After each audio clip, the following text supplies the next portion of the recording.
बेड़ी फेल मोहम्मद मैं तो कोठी काली पे कमली को अते बेल चढ़ावी मोहम्मद गुलाम फरीदा अल्लाह मिलावे सुबह सवेल मोहम्मद खुदा आशिक मुझो माशूक तू खुदा आशिक मुझो माशूक तू बस छड़ जो भी अती होता कते या रब अल्लाह बाखलाक ते या रब अल्लाह बाखलाक ते बस छड़ जो भी अती होता कते या रब अल्लाह बाखलाक ते या रब अल्लाह बाखलाक ते आज जय जय सदके आला कते आज जय जय सदके आला कते या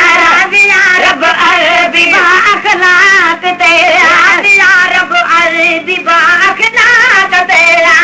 कुछ नवाजो आ खुदा महबूब का कुछ नवाजो आ खुदा महबूब का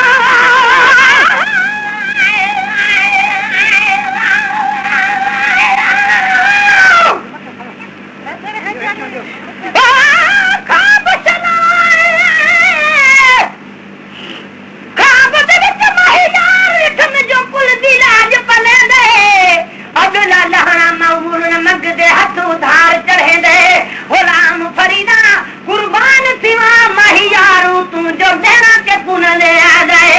कुछ नवाजो आ खुदा महबूब का कुछ नवाजो आ खुदा महबूब का नहीं छजुस सब कुछ सड़े अफलाक ते नहीं छजुस सब कुछ सड़े अफलाक ते या रब अल्लाह बाखलाक ते या रब अल्लाह बाखलाक ते आज जय जय सदके आला कते आज जय जय सदके आला कते या रब अल्लाह बाखलाक ते या रब अल्लाह बाखलाक ते हसीनन में नंबर पगड़ो नबी है हसीनन में नंबर पगड़ो नबी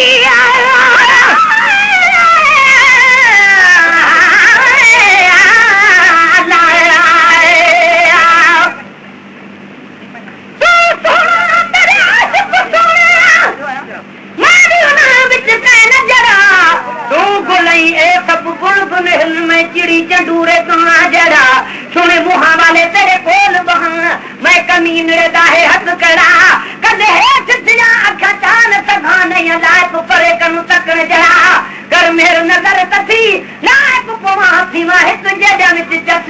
जड़ाए हसीनन में नंबर परो नबी हसीनन में नंबर परो नबी या सबे लुट दी हुस्न दी हाकते लुट दी हुस्न दी हाकते या रब अल्लाह बाखलाक ते या रब अल्लाह बाखलाक ते आज जय जय सदके आला कते आज जय जय सदके आला कते या रब अल्लाह बाखलाक ते या रब अल्लाह बाखलाक ते लखन बैठी मूर तद महबूब ते मखन बैठी मूर तद महबूब ते